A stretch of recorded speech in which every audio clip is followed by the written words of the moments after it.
It's your boy Motivational Marcus. Right here today, I'm with the owner of 5-Star Cutz. Nobody other than Marvin, man. Shout out to Marvin, man. Real talk, thank you, man. Thank you. I really want to start this interview off by saying I'm proud of you. Keep doing your thing. I'm watching. I've been watching. I'm just a fan of good work. I'm a fan of, business models, especially us as black people, on how people run their business, because it's so easy to open a business. But it's another thing to actually function, Keeping it afloat. and keeping it afloat like a business. So I've been watching, like I said, I just want to commend you on all the success. And I ain't no telling what's next. I'm here for it. You know what I'm saying? We got to break the barrier. It's so easy to hate. Man. I got a barbershop too. I can Man. stand it. And we supporting you too. I promise you. Like, we've been paying attention to saw when that vinyl went up. Yes, Been sir. seeing your content and everything. Loving it. Yes, sir, man. That's what it's about, because it's up to us. We in the States, I feel like barbers, they say barbers not respected as they should, but I think a big part of that is the barbers not demanding the respect, not, worthy of it, really. Right. You know what I'm saying? Because, like you say, you treat it like a hustle. And my saying has always been, you treat barbering like a hustle, you gonna get hustled. I swear the hustle gonna win every time. You ain't got enough hours in. You ain't got enough time on your schedule to out hustle. So you can open up 50 more barbershops around here.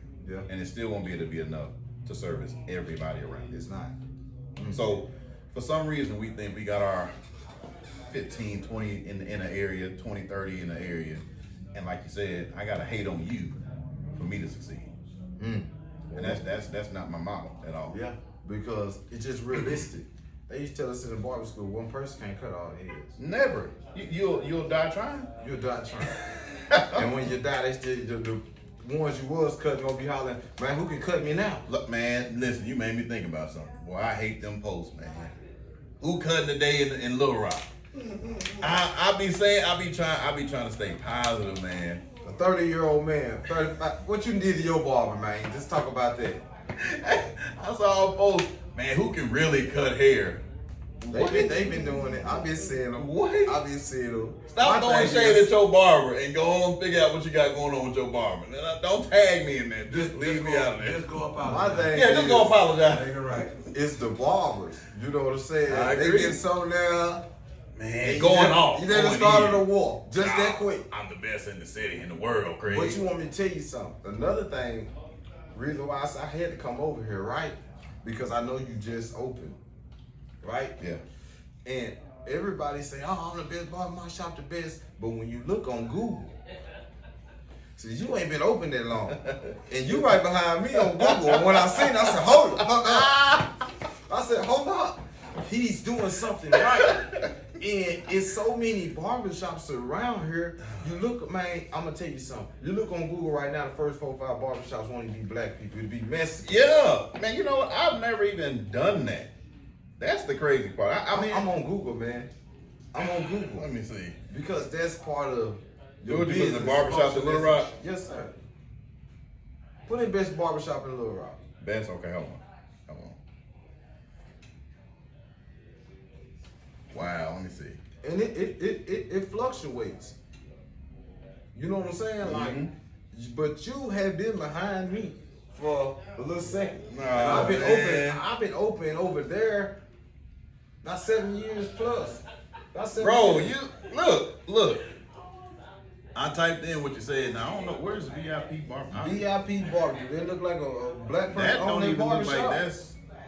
That look like a commercial shop. That don't look like that. But then you got the Dapper Shack. The Dapper Shack. I ain't never heard of that one. But Not this 5-Star Cutz right here, right? yeah. So you don't look like you look. So you might have jumped up. But I'm saying, how do you? Hold on, 1, 2, 3, Number 3. 4, 5, 6, 7. I should be. Yeah. See. They see. Nah, this ain't right because that Dogtown is in North Little Rock. So they mixing some stuff in there. In Little Rock. That's what I put in there. But you see what I'm saying? Yeah. though? I do. I ain't gonna lie. Like, I mean, but what? I guess my thing is, we've been here 9 months, about 9 months, and so everybody has their own model. Everybody has their own plan and tendency, or just what they do. Everybody has what they do. Honest to God, that's the first time I ever typed that in. Most times, I'm looking up 5-star Cutz in Little Rock, trying to see what we can do better. You're gonna always have that random hating view or review, and you can't get at your time and attention. No, you can't. I wish Google would do something about that. Cause they will let that motherfucker hang. I mean, you get 4.9, and all of a sudden, it don't make no sense. They ain't named no person they got their haircut by, no dates, no nothing. They could just go on. Man, had a horrible experience. They could just go on there and just do it. But Google, like I said that to say, a lot of barbers and barbershops don't know how important Google is. Yeah, that's true. They don't that's know true. that. You see what I'm saying? True. Like, very true.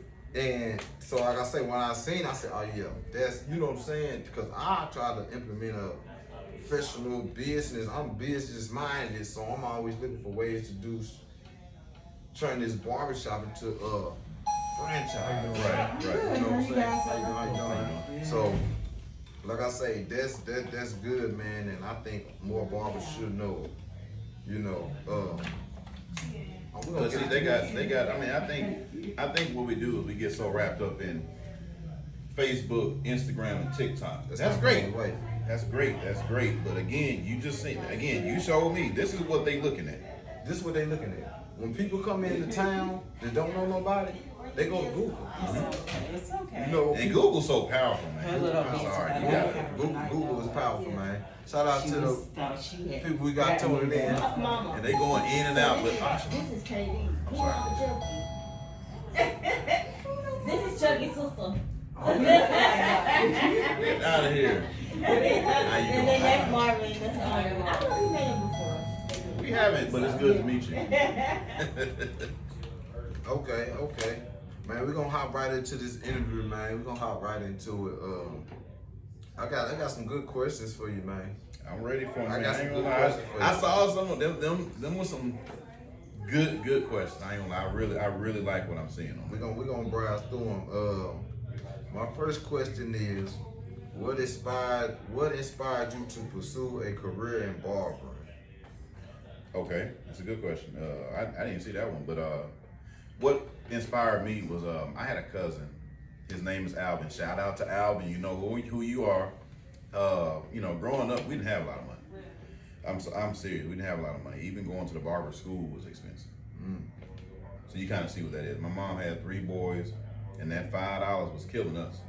So my cousin would come over every once in a while. He'd get us, sit us down, cut our hair in the house. It wasn't about it being a quick cut. It wasn't about money. We were his little cousins. He took the time to cut our hair and would impart wisdom, just shoot the breeze with us and all that stuff like that. That little gesture, it was something I looked up to. Now again, I'm not gonna lie. I never knew I had the idea. I never knew. I always doubted me ever being a barber. I've always loved what a barber was and what it stood for.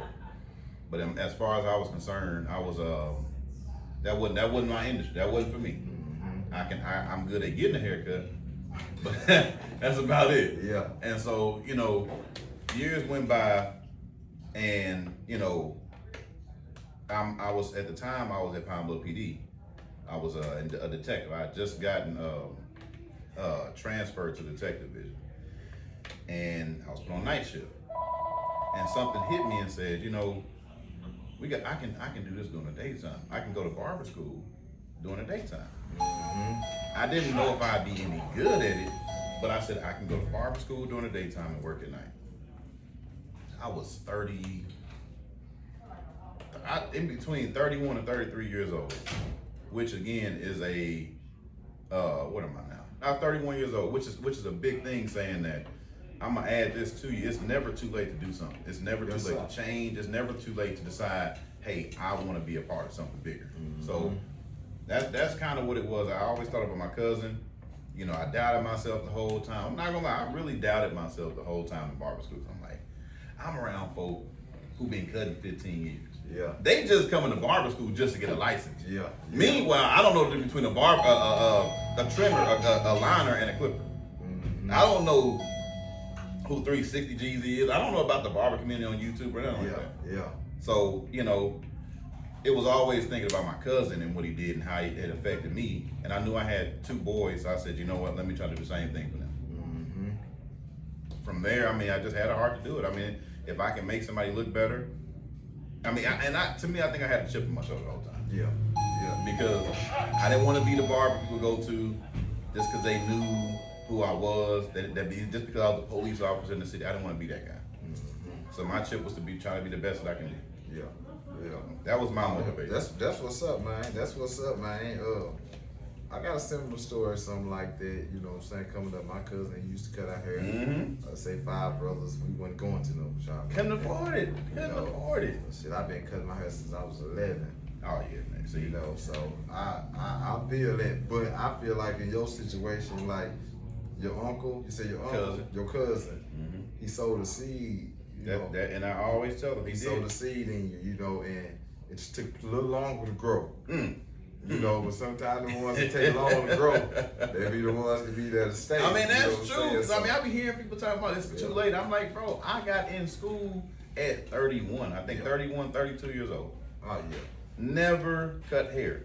32 years old. Not 32 just trying to get a license. I think that's super important. Not just trying to get a license 32. Starting to cut hair. Starting to cut hair. So with that being said, so it is possible for you not to know nothing about cutting hair. I promise you. You can go to school and man, okay. And it also jumps on the importance of what a school can bring. Yes. I mean, like, I'm gonna let you go because I got my own. I don't want to jump too far in my mind because I got some thoughts. I trust me. I got you. You can share. Okay. What's the biggest challenge you face when starting out, and how did you overcome it? The biggest obstacle I face, obviously, is one that we'll always face: being black. I made a mistake thinking that, you know, being black, when you say you want to start a business, that everybody's going to be happy for you at the bank. So you get where I'm coming from. Yes, Lord. I thought it was going to be, hey, you know how these stupid posts and stuff like that on Facebook? Hey guys, go take $200, get an LLC and get a $20,000 loan, all that type of stuff right there. It's not like it. It's not like that. It's not like that. It is dang sure ain't like that when you just start, you ain't even got that information. Yes, sir. So, you know, my situation started out to where it was starting out small. Right. I had a shop. I think the shop was all right, Katie, be careful. I think the shop was all of 900 square feet. Maybe 1,000, somewhere in there, on 28th Street in Pine Bluff. Matter of fact, there's another barbershop that I got in there right after I left, D5 Barbershop. It's there in Pine Bluff. Okay. Excuse me. That was a good starting ground. Enjoyed it, got so many memories there. But it was mainly cash.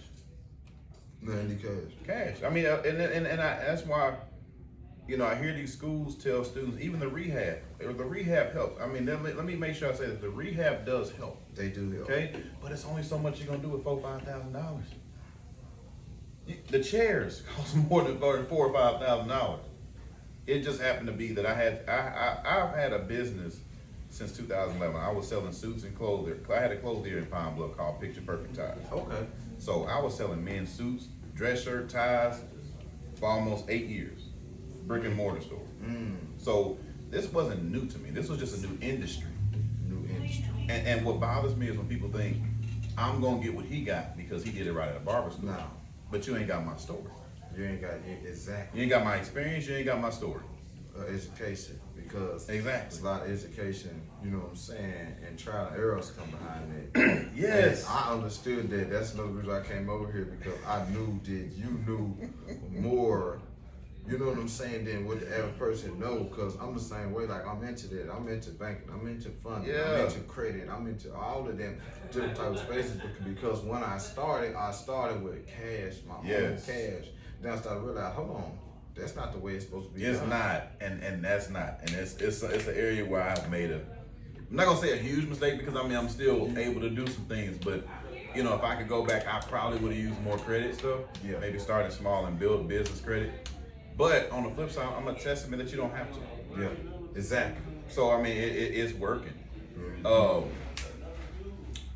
When I say, I hear students say, "Man, I can't wait to get out of school. I'm gonna start me a shop." The first thing, and I can show the inbox. I get inboxes all the time about how and what and when, where. Problem I got is that, what's your reasoning for wanting to open up a barbershop? See, you have to have a why. You got to have. If you're gonna do it, why gotta be strong too. It does. And if your why doesn't trump just trying to make money, you're gonna fail. You're gonna fail. You've seen it, I've seen it. In this last 8 to 10 years, how many barbershops closed like that? And it ain't because they were just broke. I'm talking about there's people with money closed like that. Close. You ain't got no why, no how, no wherewithal, nothing. You just doing something because you want your name on something. Mm-hmm. And some of these people, let's just be honest, they do it because they don't want nobody to tell them what to do. Yeah. That's a bad reason to do it. Yeah, that's a bad reason. I just didn't want to. I came to barber because I just didn't want to have nobody telling me what to do, man. Because what you gonna end up having to do? Tell somebody else what to do. Because you run up in that bank, guess what? They gonna tell you what to They do. gonna tell your ass what to do. Matter of fact, if you gonna lease a building, They gonna tell you they gonna what tell to do. your ass what to do. Rules, bylaws, and they'll tell you how it's gonna get you out of there. And they ain't not gonna get started till you sign your name on the dotted line. And that deposit and everything, gonna tell you to do that. Mm-hmm. So before you ever make a single cent, you done already spent how much money? Deposits on getting the building, deposit on getting the utilities turned on, material for your shop.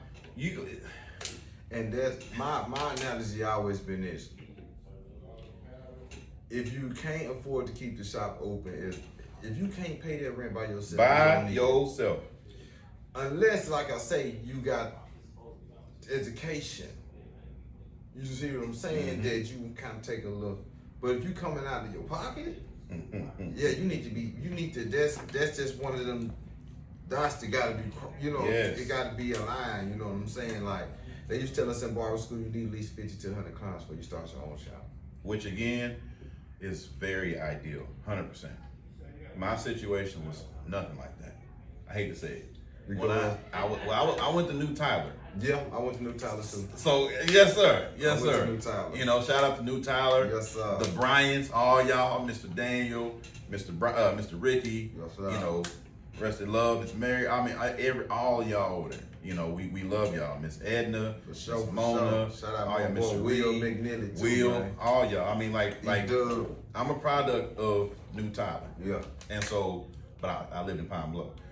And people don't know this story, but I spent 500 hours at Northern Technical College in Pine Bluff, which again is a great school. Miss Trevina, you know, shout out to you as well. But I was traveling back and forth to Little Rock, North Little Rock, every day going to school. So even though I did have my clientele was in North Little Rock. I started my shop in Pine Bluff. Yeah. So I started from zero. Yeah. So again, I mean, Was it supply and demand? Was it demand high? I'm gonna be honest with you. It wasn't. I don't think it much changed because you got. I'm always gonna give flowers while they're there. You got Pops. Yeah. You got A-list. Freshly Faded. You had All Star down there. It was shops that was young. It was shops. Yeah. Phase 2. Show Cutz. I mean, you had barbershops already there. Mm-hmm. So I wasn't rewriting the wheel. Yeah. It was already people down there doing it. So again, no, it really wasn't necessarily supply and demand. Yeah. But what you saw in Pine Bluff in 2018 was a small glimpse of what we've become at this point. Yes, sir. What they saw was that this is a family shop. This is a really family-oriented shop, which a lot of these shops out here are too. Yeah. But it just, my biggest thing was, and this is no shade, I cannot fully articulate why I felt this way, but when I was in school, I felt like there was not a shop locally that fit the vision I had for a shop. Yeah. That's as deep as it gets. Nothing bad about these shops. Again, I'm giving respect and praise and honor and flowers to all the shops out there in Pine Bluff. But it wasn't what I needed. Yeah. And So that's important. You know, you got to, the first thing before you open up a shop is you got to understand is the first question I would say you should ask yourself is what's gonna make your shop different. That's about the most important part. It is, because you got barbershops on every corner. Everywhere, everybody can cut, everybody can fade. Everybody can fade, but so it's like what's gonna make your shop different, you know, Yeah. and that's part of your vision that, you know, that's real. Okay, so how many shops do you currently have at this moment? Currently I have 4. And I'm gonna list them off. You got Pine Bluff location, that's what we call our headquarters, which again, technically, that's where it all started. So you got Pine Bluff, which is at 817 West 6th in Pine Bluff. You got Sherwood, which is 8000 Highway 107, suite number 17 in Sherwood. You got this location, which is 3700 South University, suite number 19 in Little Rock. But you also got the newest one that's gonna be at Park Plaza, 6000 West Markham, suite number 3108. That one we're waiting on the green light. We patiently waiting. There's a tenant there, Bath and Body Works. They use that for their overstock. They had a whole bunch of overstock.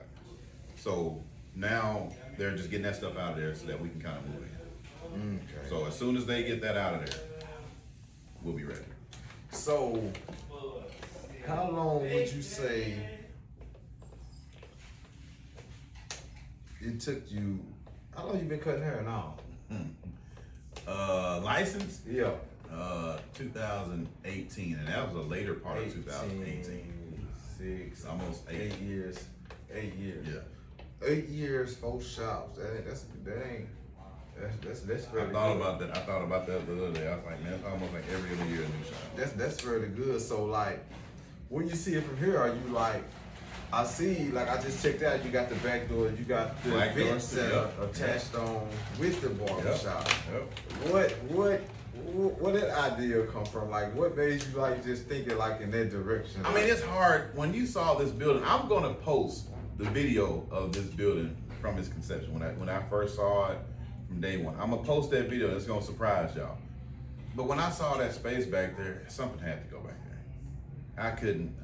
I couldn't. You ain't want to put it. I ain't finna put all them barbers. No, he wasn't. Yeah, I mean, and I thought about it. Yeah, but I'm it's- like, that's a lot. That's a lot. That's overkill in my opinion. That's a lot. But that was one of my thoughts. It was just too big, too much space to not do something with it. But coincidentally, I'm opening up a venue spot in Pine Bluff, 2 doors down from the shop down there. So, yeah, I mean, it's So a lot. 2 venues, 2 venues, 4 shops. Yep. That's man, that's impressive. But can I give the real about this thing though? Yes, sir. All that sounds good. All that sounds amazing. It sounds so great. But you know, some ignorant people are going to go straight to thinking that's money. It's just money just thrown at me. Not realizing, you know, what's it? 1, 4, 5. 5 different buildings means I got 5 utility bills, 5 energy bills, 5 Summit utility bills, Yes, sir. 5 water bills, Talk about it. 5 internet bills, Talk about it. 5 insurance Ooh, policies. they in your pocket deep. That's not including materials, stock, none of that. Or your livelihood. Or your livelihood. I'm sorry, let me put 6 for the house. So a lot of people don't think about that aspect. And so, you know, you got people that are, if you're not careful, you'll have more pocket watches around you than what you think. You sure will. You sure will. That sounded personal right there. You sure will because I done been there. I was at a point where I was probably paying about 4 rents at one time. And I forgot about rent. And people didn't Rent understand that. You know what I'm saying? Like, they never know. They just think there's money coming. You know what I'm saying? I remember one point in time I had 2 barbershops. I had 2 car washes going. I had an event center going, a janitorial service going, and I'm paying off land that I can't even do nothing with yet. Man, listen, that's a headache to me. I'm sorry. So, but sometimes what I understood is when you're young, sometimes you just got to. I'm talking go so far to when you just turn around, you be like, damn, I didn't even know I was this far. So that's the type of mind frame that I went in. It was just like go, and one day you'll look back and be like, damn, how did I even do it? So sometimes you just got to zone out and just go, especially when you're young. Yeah. And like you say, you waited to 30. You see what I'm saying? It's really not too late, but you could have done it sooner. When I say some of the stuff I spent money on years before, I wish. Man, I was in college, man. We had this thing called refund checks. Oh, Lord. Man, my first refund check, What you do? I think was like $7,500. I was broke in 1 week. Oh, man. But you had fun, though. Man, I had fun. I ain't gonna lie. I had fun. I had fun. But what if I had this knowledge at that age? Yep. All that money. That's what I did. I never forget my first $10,000. I didn't have it 3 days. Gone. I got $10,000 all at one time. I went to sleep one night. I woke up. I told my baby mama the next morning. I said, I'm gonna open up a barbershop.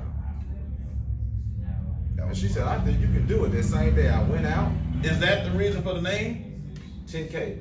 I've been wanting to ask you what was the motivation behind that? The motivation behind 10K was, like I say, using every square foot of the building.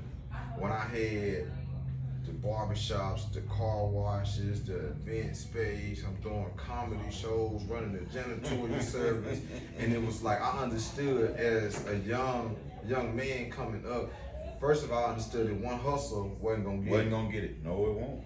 It won't. 2, you're straight. So I always wanted to do more. And then I just seen a vision of a barber, how we kind of took me back to my roots of how we originally came up. When they tell you the barber was everything. So that's like you know right there that we have this gift to do multiple things, but so people get caught up into the one when not knowing this one is just a gateway, an avenue to even more. That's You see what I'm saying? So I named it 10K originally stand for 10,000 ways to hustle.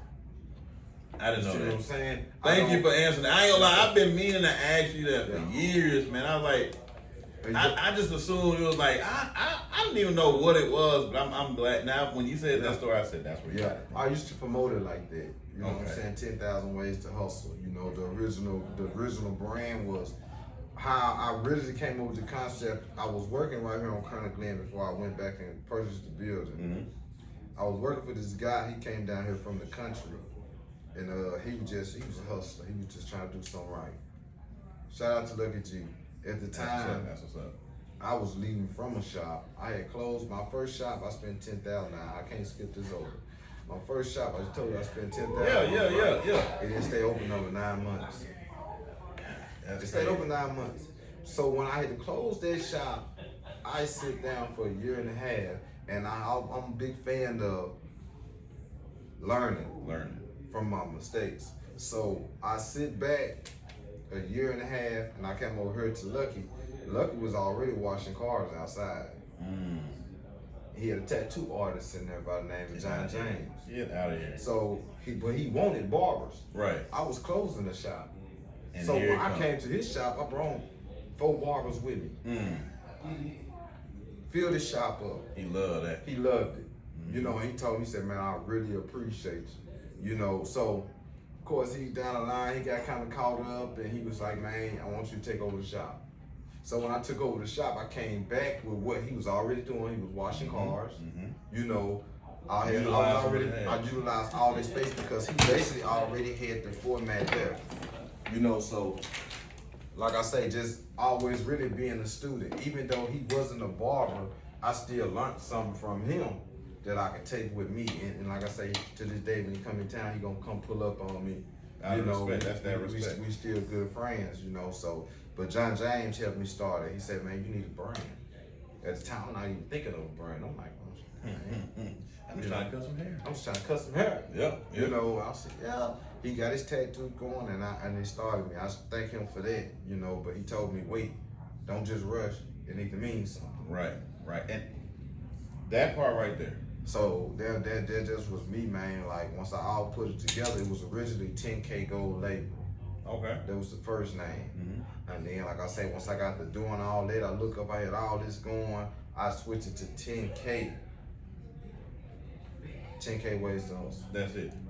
So I ripped the 10K regardless, just to keep it, you know. But we're gonna get up into it, man. Man, I ain't gonna lie. Hey, it's easy to get caught up in some in the good stuff, man. Because again, you can't get it without that. What trends are currently observing in barbering, and how do you adapt to them?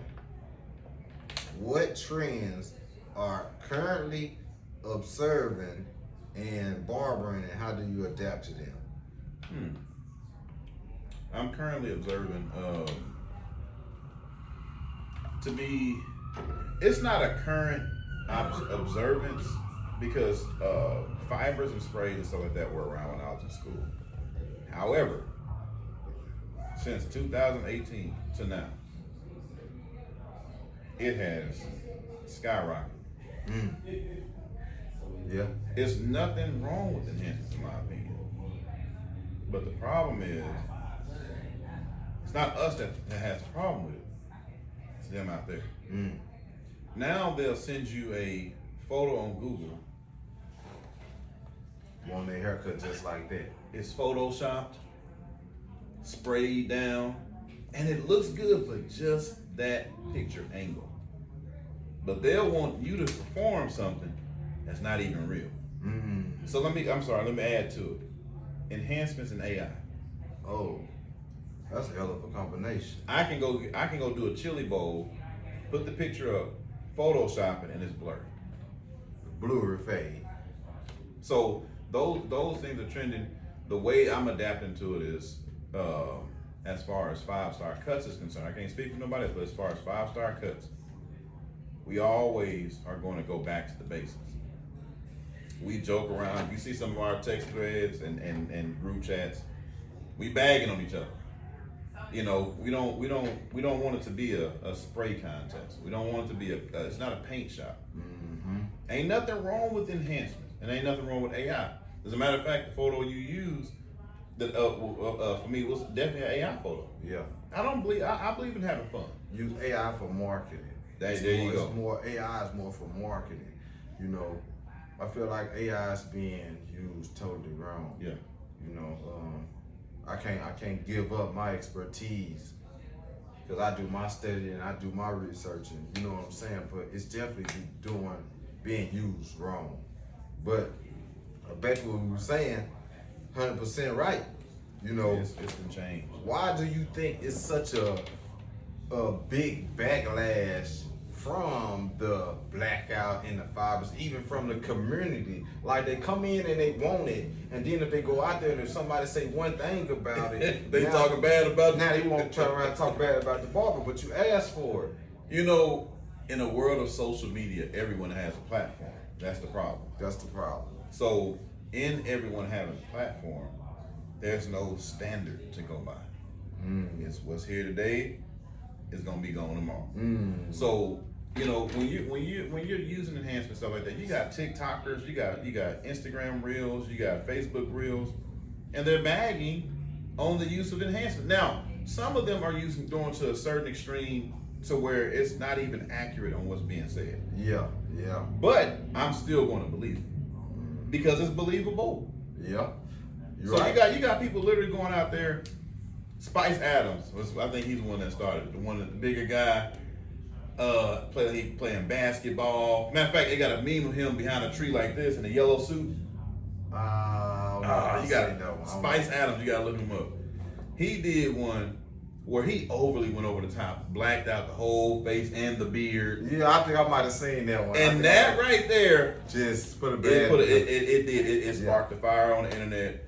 So now, even though it was a joke, the whole society took it seriously. Because and on the flip side, some inexperienced barbers did it to themselves. Yeah. I can't help but remember a photo of a guy who had got a real haircut, but even with the pencil, they just drew the pencil. They didn't fade it out. It was a big dark, pencil lines all over. Oh Lord, please, y'all calm down with that goddamn pencil, man. Please. Please. It's like what I tell people to come in about the enhancements is it's how you use it for once. Yeah.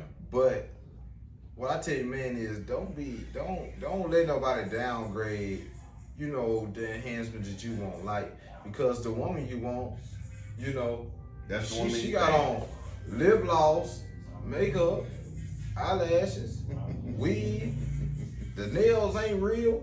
And but I can't even have a little spray on my shit. There's been times when I tell the bar, hey, go ahead and hit me up one time. You know what I'm saying? We're gonna do it. Yeah. But it's an enhancement. The enhancement. definition of an enhancement is to make look better. Enhance. That's all you're doing. The problem is we've gone from enhancing to hiding. From enhancing to hiding and creating. I'm talking about creating. And sometimes we have good intention. Okay, so let's jump into it. I got a client who has the Eddie going on, Eddie Mouse. You got a widow's peak and you got the Eddie going on. Yes.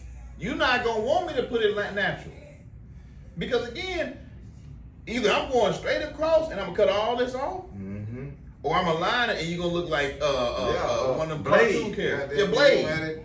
And you ain't gonna like it. So again, let me give respect to us barbers, because we're put in a really compromised position too. Yes. Because it's our job to make you look like something that you don't have the ability, the health and the follicles to do. Some people are literally suffering from alopecia. Yes. And it's our job to eliminate that. Yes. And that's why I go back to say the respect in the industry. You know what I'm saying? Like, we got to take back that respect. I don't call myself a barber.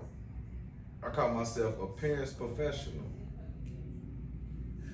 You see what I'm saying? Because I like that. Hey, we didn't change them now. On their appearance. Yes. I'm a professional in this field. When you walk in here, your head dirty, I gotta clean that. Yep. You know what I'm saying? Like, I'm transforming you, and sometimes they don't understand that it's like a secret power that we have to be the ability to be able to do that. And you can't tell me that it's not a secret power, because people don't understand what barbers have to deal with. Think about this. Think about how much energy we are transferring through one day. So you might go home and you carrying this shit from your last client all day. So I sit down and talk to my woman about this, and I said, sometimes when I come home, I just want to chill and rest and get some of this energy off of me before I come right in and bring it to you, because you run right into it. You kind of catch the backlash from it. And now you wonder why. I gotta be compressed. I'm dealing with people all day. It's energy is transferring. All the noise, all the everything. And like I know, when they sit down in your chair, man, I'm sick of this bitch, man. I lost my job, man. My such and such. We hit with so many problems that sometimes we not even ready for the shit. We not. And here's the thing, we ain't been trained for that side. We wasn't trained. You went to barber school for $1,500 trying to cut hair. But you get out here, you're a counselor. Yes, sir. You're a babysitter. Yes, sir. You're a pastor. Yes, sir. You're a financial advisor. Yes, sir. You are all these things to these people that need you. And you got 30 to 45 minutes to do it. And you got 30 to 45 minutes to do it. Put some respect on our motherfucking name. Please do. Because a counselor gets an hour. And they get paid, what, $150, $200 for that hour? Man, and we got to cut your hair, counsel, you do all this at shit. At the same time. What Future say? At the same time. At the same damn time. So, I mean, like, you got to put some respect on that. Oh, we going deep. I don't even know if y'all was ready to hear this part. Hey. And I mean, so I'm not against enhancement, because what other tool do you have to take a man with a hairline that starts here in the front, the little widow's peak, and ends back here? Nothing else. How you gonna do it natural? You tell me how you gonna do it natural. Shit. Bald Hey, and ain't going bald. Don't even say bald to these folks. Get what they want to. I get a client. Ain't that what Mr. Bryan said? You give them what they want. I had a client one time in barber school. Dude said, he said he wanted a hairline. When I say he was bald, even when I had my guard off my clippers closed against the grain, it wasn't taking nothing off. Mr. Bryan, I'm panicking in barber school. Mr. Bryan, this is Mr. Ricky Bryan. Mr. Bryan, dude said he want a hairline. He looked at me and said, well, give him a hairline. At that point, that was that day. He don't realize how much that affected me. Yeah. I learned at that very moment what my job was. You have to give him, even when you don't understand. Even when you don't, man, somebody say, hey, man, I want this picture. Sure, I can say, hey, look, you ain't got the hair for it, but guess what I'm still going to do. I know you remember seeing this video on Facebook where across the time could be a guy in the chair. They be like, are you good? Yeah, hit that little fade a little bit more for me. The guy turned the clip upside down. Turn one down and say, boom, boom, boom. Are you good now? That's good. That's good. Right, yeah, I know exactly what you're talking about. That's what we got to deal with. That's what we got to deal with. And don't let it be an at-home wannabe barber. Oh, man. Come on about that kitchen, man. Please come about that kitchen. You are short yourself. If I can't say it in no other way, you short yourself. Come about the kitchen and tap into this multi-billion-dollar industry. Let's talk about this. How do you feel about, it's a big pet peeve of mine. How do you feel about us as barbers and stylists I feel like, my analogy is I feel like we get the ass end of the stick. We do. We got too many barbers and stylists. This industry depends on us. A product don't sell until we stamp it. And we say it's worth it. Mm-hmm. So why do you feel like it's not enough of us into that field of trying to produce our own products? Really, because right now, that's a $1 trillion industry, and the black people ain't got no parts in it. I'm gonna try to say this as careful as I can. Yes, sir. It's so complicated of an answer. It is. And the answer almost contradicts the first part I'm about to say. First, I would say it's oversaturated, but not oversaturated as far as creativity and ingenuity. It's oversaturated. We just want to make a buck. So that's one. Now I'm contradicted by saying there's not enough creativity out there for there to be multiple ways of doing stuff. So let's use this epidemic of blackout, right? Mm-hmm. Most of us know, and I'm not a gatekeeper, so I'm gonna say it like this. Most of us know you can go straight to Supreme or whatever hair store, get Kiss Express Black, get Darkest Brown, get some 99% alcohol, do a 2-to-1 ratio, 2-to-2 ratio, and you have a bottle of your dye. Yes, sir. Here's what we do. We're gonna get that same ratio that everybody's been using for 10, 15 years, put our name on there, and now we want to get paid for it. To me, you slapped the game in the face at that moment. You didn't create nothing new. Mm-hmm. You didn't do nothing that was genius. All you did was rebrand it. And some would say, oh, that's what they do all the time. The problem is, we shouldn't be doing it to each other. Exactly. They gonna do it. Matter of fact, we're talking about this new clipper that just came out, or getting ready to come out. And I said something I meant. I said, man, they can say they can name whatever, they can say it's twin turbo on the clippers, and we're gonna go get the clippers. So, yeah. It's to the point now to where we don't demand quality clippers. Yes. They'll come out with a clipper 365 days later, that's just in a new color. Sure will. And we'll go spend the same amount of money for this clipper that came out last year in a new color. Mm-hmm. So for me, we're not daring to jump into this industry and say, you know what, enough is enough. Enough is enough. And I say it all that to say, enough is enough. Enough is enough, you know what I'm man. saying? Like, enough is enough. You can go on Alibaba. Oh man, don't talk about that. Oh, let me be quiet. Don't talk about that. I'm a gay. Don't even talk about it, cause man, they don't understand. Boy, you lucky I don't want to pull up. I'll pull up right now. I'm on there, and I'm seeing it. Let me put it this way. I'm gonna use another industry. In the shoe industry, you can go to Alibaba. Mm-hmm. type in Jordan. You will see the same company, same warehouse. Now Jordan, I think, protected. They did it's not that it's not the same warehouse, but they protected the brand. So let's say K-Swiss. Yeah. I'm not saying you who wears, who don't. You can go on K-Swiss, type in K-Swiss, it's gonna show you the shoe without the brand, without a label on it. Sure is. Same shoe. Sure is. Barber industry. That's all I'm gonna say. You do the same thing. You do the same. You go on Alibaba and type in motor clipper or magnetic clipper. You will be surprised that you're gonna see the same clippers on there for $19, $20 a unit, they call it. Now in the stores, it's $300. It's $300. Why? I'm looking at brand new clippers that they still dropping to this day, and I just seen them on the motherfucker for $19, $20. So, You remember this? Oh no! I ain't trying to cut you off. No, go ahead. Okay, you remember the 4-mass clipper, right? I was about to get to that. And The 4-mass clipper. Kimmy, come on, But since he was black, motherfucker didn't hesitate to go try to duplicate. You see, we look at on Alibaba and be like, man, I can't come out to your clippers because Bama just got it.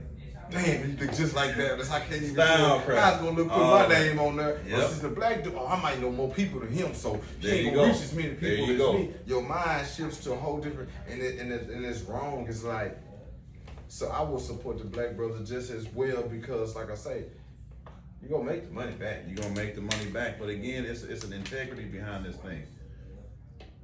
Let me say, outside of our culture, most of these companies can afford the trial and error it takes to be able to create these things. We most times don't. We can't. And so you got one time to mess up your name. Yes. I've gotten horrible clippers from Wall. Andis, Babyless, Stylecraft, T-Pop, Oster, all of them. Because again, it's a man-made product.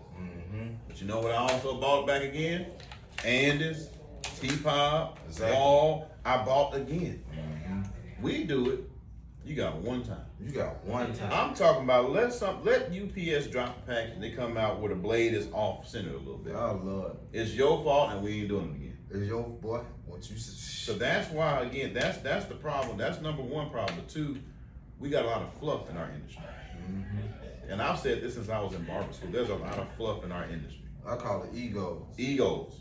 So like the whole dye thing, we'll go and bite off somebody else's idea and just spin it around. We ain't put the energy that they put into it to find this thing, but we'll spin off and do our own thing and call it ours. So again, realistically, what we're doing is we bleeding the game. Bleeding the game. And that's why it's becoming so watered down. And that's why my thing is, I feel like we doing it to ourselves as much as the people doing it to us. And that's why I say like barbers got to demand that respect back. I feel like barbers really need to realize who the fuck they is at a certain point. Wake up. Because like we got barbers just running around here like the average dope boys. And it's like, do you realize who you are? Do you realize what you were? Like, do you realize the power? Do you realize the power? 1,500 clock hours. Let me say this to y'all. We didn't say 1,500 hours. You know, you go to school 1,500 hours. You can just go. They'll push you to the next grade. So will. Barber school is 15 clock hours, meaning you have to clock every single hour you're in school. When you leave, the clock stops. That's it. Go on lunch if you want to in these schools. The clock stops. It's gonna stop. So you have to spend 1,500 hours in the particular building. And we get out of school, and I say this now, I coined this, I might make a t-shirt out of this. Some of us were better barber students than we'll ever be barber barbers. I ain't never heard you say that. I ain't never heard that. Think about it. Ooh, you said some real shit. You I wanna ain't know gotta think about it. I done been there to know. You know what I'm saying? So I mean, what we doing in barber school? We getting up being up there by 8 o'clock. Staying there till 3, 4, 5 o'clock. And we back the next day. And that's when it comes back to what we said earlier, the why got to be strong. The why got to be strong. I mean, you got some goofy barbers who sat in the truck all day, smoking weed, drinking, during the time to get them hours. But the barbers who gonna come out of that thing are the ones on the groundwork. I mean, in the ground, doing groundwork inside the school. So some people are going to be better barber students than they'll ever be a better barber. So right, done seen them. I've been out of school 16 years. How many people that went to school with you still doing it? Matter of fact, the people that I ain't gonna lie, still I'm not even gonna lie. I came out with a powerful. A lot of guys that was out, they was a lot older, and they was coming back to try to fix the mistakes that they made. Okay, you yeah. understand them type of individuals, 9 times out of 10, They locked in. They done made the mistake already. That's so, it. This younger generation, I really can't put no number on that one right there. But this younger generation, like I got a thing. They say 30 to 60% barbers won't last a year in a barbershop after they leave barbers. That's true. Here's why. I done came up with a genius idea that I can save money cutting at the house. I can save money cutting in the kitchen. I ain't got a problem with a kitchen barber because most of us started off as a kitchen Started barber. off in the kitchen. But here's the key word. Started off. Started. You got to grow. You gotta grow. You gotta grow. And I see the stupid comments on Facebook. Oh man, I know a kitchen barber that's better than all y'all barbers. Congratulations, good for you. But I guarantee you this much: this man will never get that recognition. So wrong. You're not even in the arena with it. Because you had too many people pull up at your house at one goddamn time and they find out you couldn't hair in there. You got them in the health department be over there. Looking the over your boys be shoulder, over there, yes. And everything else. So, we know how they go, you know what I'm saying? So get it while it's good, but don't stay there. Don't stay there. I mean, it's one thing that use it as a catalyst. Matter of fact, you want to know one of the secrets to my shops? I'm very leery about barbershop or kitchen barbers. I'm gonna help you understand what I'm saying. I love everybody. I want everybody to succeed. You tell me, oh yeah, man, I've been traveling 4 or 5 years cutting hair. I've been cutting out the kitchen. It's not that I don't want to give you a chance, but what are you gonna do? What are you gonna revert to the moment things ain't perfect? To the kitchen. Back to the kitchen. It's a rare case that you can break someone's habit like that. You're right. And you know what I've experienced in my shops? Just about everyone who said they had come from the kitchen or traveling all the time to do it. After that probational period, where you say, hey, get 2-3 weeks free, they gone. So I don't allow it no more. Yeah. So And first thing I'm gonna ask you is, what shop were you at? I'm gonna verify. Yeah. This is another thing we need to do as barbershop owners, bro. verify. Verify. Yes. You can ask me between Goodfellas, Skills, daggone, Empire, all these shops around here, 10K, I don't want to miss it. Anyway, I'm not trying to name everybody, but all these shops around here, right? You say you from that shop, I'm calling. I want to know who you are. There's a barber right now, I won't name him, straight up hitter, ready to come here. I told him his spot is guaranteed here. If I got to use that spot right there and create one, his spot is guaranteed here. The biggest part of respect I got from him, he said, hey, that night when he came up here, he told me he wanted to be a part of the shop. He said, I'm at the shop right now. I want to do it the right way, and I want to, put my notice in. Respect. You got too many people, and I played the refuge at times. And I didn't know I was playing the refuge. Yeah. But I was playing the refuge. Running away from another shop, come right on over here, or one of the other locations. We just all like, oh man, good to have you. Not doing no research, and what you'll find is this person did the same thing at your shop as they did at this shop, that shop, that shop. So it's important for us as shop owners Ooh, and the super barber important. community to kind of stick together. Like, don't never be scared to call me. Man, 'Cause but I'ma it's tell the you. hate. It's the hate. I'm gonna tell you. You know what I'm saying? Because sometimes some barbers might look at it as a sense of pride. Oh, you left him over there, that came over here. I'm not better. even knowing he I'm running. better. Man, he running. He right. He done missed out on the last 3 weeks. Ran off on the plug and decided, oh man, I ain't gonna pay that rent, you know what I'm saying? And now he at your shop on this man's money, and you think you're doing something. Most people, I'm not gonna listen. I'm gonna say this here, and I don't mean this with no pride or nothing like that. Most people that have left 5-star Cutz were running. Now, if I didn't put them out, they were running. They knew it was coming. As a matter of fact, there's a female. I will never forget this female. I did put her out of my shop in Pine Bluff. You know what she said when she walked out the door? Your shop ain't never gonna be blessed. This is when I had one. Your shop ain't never gonna be blessed. God ain't gonna bless this because this, that, and other. Now, mind you, she was mouthy, overbearing, had an opinion about everything. Anything we did, she felt like it was doing too much. Yeah, she working in the shop. She wanted to run the shop. So she going against the grain. She going sideways. Yeah, she just had to go against it. Anything you say. Yeah. One time I said, man, we're gonna call a shop meeting. I just feel like it's doing too much. How we gonna get on the same? It's 7, 8 of us in one place. I'm still learning this stuff. I unfortunately had to kick her out, and because I kicked her out because of that, she's all, oh, you ain't be blessed. Yeah. Mind you, every shop I've gone to, every shop I've created is at least at 80% capacity. Yeah. First of all, it ain't up to you if I'm gonna be blessed or not. That's the point. It's not up to you. That's the point. And then she had a friend, a little lackey, who almost did the same thing, had the same view. And it's like, I don't block people. I don't block folk. I want you to see what God do. Yeah.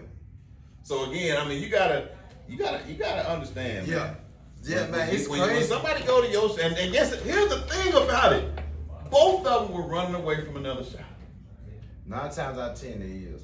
Anytime you got somebody come in and that's why it's so important to screen these people. When they come, because you take know the time to screen. I've been doing this 16 years. I've been a shop owner for over about 11 years now, maybe 12. And oh man, I done deal with, I done had to kick so many people out of my shop. I done had people mad at me when you know what I'm saying? I done had people mad at me, because goddamn, they just wanted me to just let them just, man, I'm just like, I don't understand this at some point. But some people like that, they'll never understand until they get their own. And then the same and it's shit too late. they put you through. Woo! Somebody gonna come put them through the same, if they ever make And it. you gotta stand on your beliefs. Yes. I'm gonna say this. I'm gonna look in the camera and say this. I've had to learn how to say no. I've had to learn. Listen, let's sit up. I've had to learn how to remove somebody from my shop even when they was paying booth rent. That's tough. I've removed several people who were paying booth rent on time because the little piece of cancer is not worth keeping.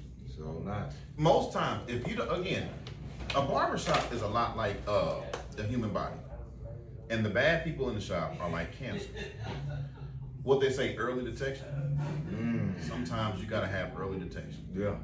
Oh, everything we do at this shop, you got a problem with? You gotta go. You gotta go. Can't keep things to yourself. If shop business become everywhere else, you gotta go. You don't mind spreading bull crap and stripe inside the shop. You gotta go. Here's the worst part. You want to talk about the shop owner in the shop that you in? Gotta go. Oh man, I had to remove a whole shop for that. And I bet you had more peace. Oh man, I'm talking about I had way more peace. You got people that think that they gonna make you. Yeah, they get behind the man, think they bigger than the program. You know what I'm saying? Ain't nobody Man, I wish KD was here. You know what I'm we saying? talk about that all the Nobody's time. bigger than the program. I took the risk. Rules. We can jump to this. It just made me think about this rules. 10K got rules. Yes, sir. 5-star got rules. Yes, sir. You want to be a 10K, go to 10K with his rules. You want to be a 5-star, you're going to be joining us with our rules. Don't bend to your rules. Don't bend your rules at all. Do not bend. You got that person that want to make you feel like every little thing you do is a problem. They're the problem. Because guess what? Most of them ain't going to leave. Yeah. There's some people, I mean, people would say, man, I've had meetings, bro. Had meetings where after the meeting, the problem at the time, because sometimes the problem does get fixed. Yeah. The problem individual at the time will go around thinking, man, they talking about me. Or have a little look. My pastor would call it kangaroo meetings, where you meet after the meeting. Yeah. So I'm gonna meet after the meeting to see what's going on. So I want to join forces with you, man. I feel like he talking about me. Or what's worse, bro, I hope you don't put me out of this shop. Instead of fixing the problem. So again, it's deep, but you're not gonna screw over Gary Ellison, Marcus White. None of them at good. You're not gonna screw them over and then come run over here and be saved. Yeah. I ain't here to save you.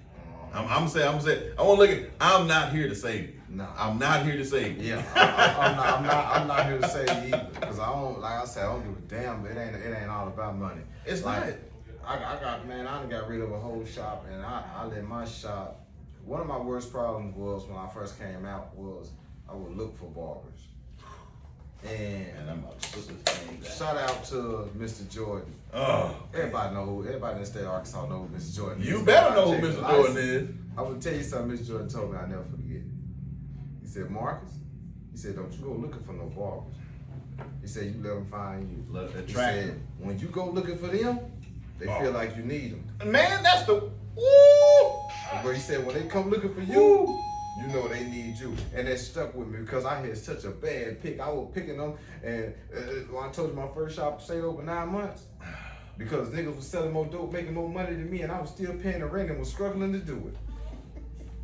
And they get mad at you if you say something And about they it. was getting mad. Oh man. I said, yeah. Why Mr. Jordan didn't tell me that? Bro, I'm you know I spent my first few years looking for barbers? I'm talking about like, now I ain't never just been, I bet this happened to you too. How many people have you had that started a shop from your shop? When started their own shop? 1, 2. I'm gonna say 2 to 4. 2 to 4. Now I done had over all my years, I'm probably 20 barbers strong under me. Yeah. You know what I'm saying? But I would say probably 4. Of them 4, and it may not have happened to you. I'll tell my story later. How many of them went fishing in your pond when they started that shop? Even if the people didn't go, even if they didn't go, how many of them started to fish in your pond? A couple of them tried to because I got strong force. It's hard. You know, I got a strong force. My people, I ain't gonna lie to you, but the word come back. You know, they try. Can y'all please understand the word comes back? The word comes back. We know when you try to fish in our pond. We may not say it. We don't care. We got too much stuff going on. And the clients We too know. loyal. Man, They so loyal, they gonna come back and I tell you. promise you. Man, that nigga said, no, I won't go to bed, let him better cut my hair. Man, you been cutting my hair over 7 years, man. I ain't even just talking about the clients. I'm talking about the barbers. Oh, yes, sir. Yes. Yes, sir. I'm gonna leave your shop and I'm gonna say, hey man, bro, come over there. Now, okay, I'm mistaken, but yes. So it was a woman in Pine Bluff that tried it, and everybody she tried to get to go with her to that shop came back and told me the next week. That's how I knew it was verified. If it was one person that's like, nah, you trying to get clout. Yeah. You just trying to fill in. Yeah. Ain't nobody trying to recruit you on this. But But it spit back around. But when it spin back, you got 3 or 4. At one time, man, the whole staff came to me and said, Marvin, man, she asked us to go over there with her. Guess what? There one of them left. When you got a good product, my favorite movie of all time is American Gangster. Denzel Washington. Yes, sir. You got a good product, you stand behind it. You stand behind I stand behind 5-star. it. Yeah. I'll put 5-star up against any shop in Atlanta, Texas, Memphis, everywhere. And I ain't talking about no prideful ego stuff. But I'm saying the standard we have here is a standard that I put anywhere. And if you don't feel like that, You doing it wrong. you're doing it wrong. You know what I'm saying? You're doing it wrong. Like you should 100% feel like that because, like I say, I'm here right now. This is a product. Yes. You know what I'm saying? What do you say, Blue Magic? Blue Magic. He said you call it Blue Dog crap. Just don't call it the Blue Magic. Okay, man. Okay, This right here, man. This is my guy right here. What's going He on said, hey, with man, Marcus, hey. man? Go ahead, man. Yes, Go sir. ahead and say hey to him, man. What's going on, everybody? DK the Barber in the building, baby. There you go. Shout it out. Okay, where you graduate from? Washington Barber, of course. Yes, Watch sir. it. Listen to him, bro. I mean, you know. Yeah, I remember seeing that DK. That should have been through Tyler. But you know what I mean? It's all good. It's all I'm shout politics. I'm joking with out you, to baby. Washington. Hey, Shout out hey. to Washington Barber College Yes, too, sir. man. You know, anybody that take this craft serious, Yes, sir. you know, and trying to grow in this industry, man, the sky's the limit. I got a saying that I tell people, I said you can be anybody want to be a barber. I said you can be the average barber in the hood, or you can be the barber in Hollywood. Man. It's up to you. Come on now. You know what I'm saying? Hey, I ain't never heard that way. You said that part. It's up to you 100%. I've You know seen what I'm them all. saying? So that's Yeah. what it is, man. We got all love for all barbers and stylists, nail techs, whatever you're doing. Did you cater out here to these people, make them look better than they did before they came in? Hey, that's what we on. And have a passion for that craft. Have a passion for Here's the craft. thing about it. You know, we play a lot of games. We play a lot of games on Facebook. You know, we make it look good. We do a lot of, sometimes we do a lot of pretending. Yeah. Let's just be real. 360 Jeezy. We get beam, all of them. You want to know what humble men made me see the world into a different place? I was watching, I forgot the guy's name that's at 360 Jeezy shop. Dude he's doing a mohawk or something like that. I did a tutorial and I was watching him do a mohawk. The mohawk, the video, you can see the time on the clock was about an hour and a half when it comes down. Because again, shooting a video and recording it and cutting it is not the same as just cutting a haircut. So not. You gotta keep switching the angles, Yes, make sir. sure it's charged, stop the calls from coming in. You gotta do all this stuff, so it takes longer. The video was about an hour and a half long, I believe. Guess who I saw sitting in the chair on the phone scrolling? 360 G's. The importance of that is that the videos he got, you think every day, all day is going for an hour and a half. And ain't no shade to him. But it woke me up and realized, man, we all get slow. You gonna have that barber in your city, man, I ain't never slow. He's slow. We all get slow. Matter of fact, you set up a camera somewhere at that shop where he say he ain't slow. I guarantee you'll see what he's slow. Yeah, and the difference is we get to paint the picture. Oh, Facebook, we it get to helped. paint Oh, the picture. man. They go on there. Oh man, you picture about 5 heads back to back, and That's it. Oh, man, it look like you done. Man, you didn't count the 6 hours. 5 did. hours. You was sitting down. And all some of them working. are from different days. Yeah. And that's the power of just, and that's why I say that's advertising, that's marketing. Nothing wrong with it. Nothing wrong with it. Nothing wrong with it. Do it. You know what I'm saying?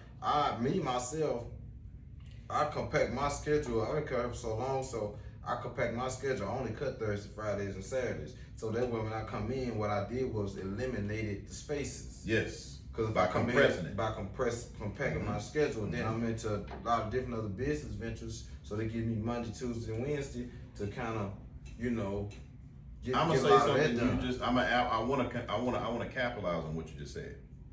You said you have a lot of businesses. You have a lot of things going on, meaning your experience. Yes. You sat and done the work. You've been in the shop 7 days a week, 20 hours. Oh, I did it. So Work again, Sunday to Sunday. what we not telling y'all, please, if you new or aspiring to be a barber, we not telling y'all to do the same thing. We both have a quicker schedule. I'm the same way. Thursday, Friday, Saturdays for the most part. Yeah. Running different shops and different avenues, I have to find time somewhere. Gotta Plus, find having that time. time for your kids and all that stuff like that, family. It's a Family balance. life. It's a big balance. So again, that's not what we telling y'all. For the new ones, you better stay your behind in that shop. Stay in the shop. What you know the biggest pet peeve I got, bro? I'm gonna say this. I'm gonna step on some toes. I'm talking about since barber school. You claim you want to be a barber, and you spend more time outside the shop than inside the shop. Ooh, that's the problem. Then you want to complain about booth rent. Yeah, I went there. I'm going there. You want to complain about booth rent? Man, talk to these folks, Marvin. Man, hey. You on Facebook, TikTok, YouTube. I ain't talking about trying to learn some new stuff. You keep hollering and just screwing off your time. You on the Running Man challenge, you know, little video game you play where you on that. You're wasting time, man. In the shop. And before, there have been people I've seen work hard and I've given them a slight break. But if I see that, booth rent due. I ain't got nothing for you. Booth rent due. I ain't got nothing for you. Don't ask me. Man, I done had to kick people out of my shop for it's one of my things. It came to be a real big pet peeve for me after years because it happened to me more than once. Too often. The motherfucker will go out of town. Oh, don't even say it. No, say it. I know where you're going. I know where you're going. I know where you're going. You're going out of town this weekend. You didn't pay your booth rent before you left. Then you come back from out of town. And And you still- think you gonna work the week and get me? I'm gonna double up. It don't work like It that. don't work like that. It don't work like that. You gotta have enough respect for this business to know this shit come first. And you said a word that I was actually gonna use the opposite word. It is disrespect. It's disrespect. It's disrespectful work. It's crazy work to think I got a responsibility to take care of this. Now, if you make an arrangement, you know we got technology now. We got cell phones, text message, Facebook, Instagram, Give me the TikTok, heads up or Twitter, something. YouTube. We got a way to communicate. Write it down on a sheet of paper. But what we do is we just sneak on out. Just slide on. Oh boy, that We slide out. Oh, The I wish slide I could is what record some of the people over the years. Just slide. It's the slide out there bothers. I don't think it's not the money, bro. It's the slide out. Boy, that slide out. You so done slid out on the plug. Man, that Knowing slide. you could have just said, hey, I'm going such and such, such and such. Man, that's a famous slide, boy. Ooh, that's a famous slide, boy. Ooh, I'm talking about will dap you up, shake your hand, hug you, and be sliding on you at the same I'm talking time. about to slide out on your ass like Yeah. a snail. So again, I mean, it's not the money. And then you get this, here's what you're gonna hear. You'll hear it through the grapevine. I'm gonna give him this little money. All right. That's why, yeah. I mean, hey, what they say in the church, am I in the house? Am I in the house? Man, I had a guy kicked out one time.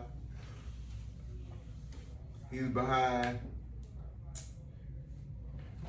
And he thought he was just finna piece. He was already like 2 weeks behind. Why not go for 3? So I told him, I said, hey, if that money don't come up today, you gotta go ahead and go. The man thought he was finna send me 20 at a time. He sent that first 20, I sent it back. I told him, I said, hey, I'll see you later, bro. I don't even play like that. Because you're not gonna catch up with that 20. Nah, man. And then the thing is, you went out of town. So you spent the money. You spent my money. You spent my money. You spent the shop. You spent the church's money. You spent the church's money. And It's that, not- now you want to come back to the church. One of my biggest things I hate is it's not all about the money. It's Nah. about I don't want to have to go in my pocket and spend what I worked for to Cover cover you. When if you handle we grown, you handle your responsibility, I handle mine. When it all come together, because you can't come in here and the lights off, the water not working. Oh, you can't. No, They'll drag you through the mud. let it happen. They'll drag you through the mud. Man, I've been doing this shit for a long time, and I thank God I have yet have to experience that, and I pride myself on that. I did it. I'm gonna tell you. I've done it. I'm gonna tell you how it happened. So at the time I had 3 locations. I paid the electricity bill, but I paid it to the wrong shop. I mean, I'm just buying. I'll get to it when I get. I just use my little. I got the app. I hit pay the bill, thinking we straight. One day I come in here, lights off. Be like, dang. And it wasn't because I had the money, It but it was a mistake. Yeah, you was just moving too fast. But you will be surprised how many phone calls you get when you make that man. mistake. Oh man. Lord, thank God it wasn't because I had the money. You will be surprised how many calls came through of people who hadn't even paid their rent at that time. People ain't even been in your shop calling you, man. They say your lights was off over there, man. It was, hey, and when I say it was off for 1 hour, it was like they gon- 7 in the morning, 7, 8 in the morning. It was a mistake. I found out, got the phone call, called back, fixed it. But it taught me something. The same barber stylist that's in your shop that can't pay booth rent will call you real quick when the lights ain't on. Ooh, man. Let the internet just not be working. It ain't even just turned off. Let them be doing some service thing and you ain't tell them it's gonna be service in the area. Let that service go out for 20 minutes. Hey man, the internet. But They on your ass. where your booth rent at? Yep. But when If you I say had that, the power, I would individually. If I had the power, I'm talking about in this station. I thought about it too. I thought about it, having a little plug. Yeah. When you don't pay your rent, your station go off. God damn. I saw a video where dude put locks on the chair, padlocks. Motherfucker can't even speak. Couldn't. He had it tied to the daggone pump. See, I got one colder than that. I just go get the lock change. I get the whole key on the lock. You ain't got to worry about it. Take it off when you come. Your key don't work. I'm gonna tell you one better. The alarm. I didn't used to believe in the ADT alarm, not ADT, whatever alarm. I didn't used to believe in alarm companies. Matter of fact, This is gonna surprise you. Up until 6 months ago, I've never had an alarm company in my shop. Never. But one benefit I saw was that, you know how folk want to run out on the plug, they got a key? What they gonna do? These idiots, they gonna wait till 2 in the morning. They try to double back.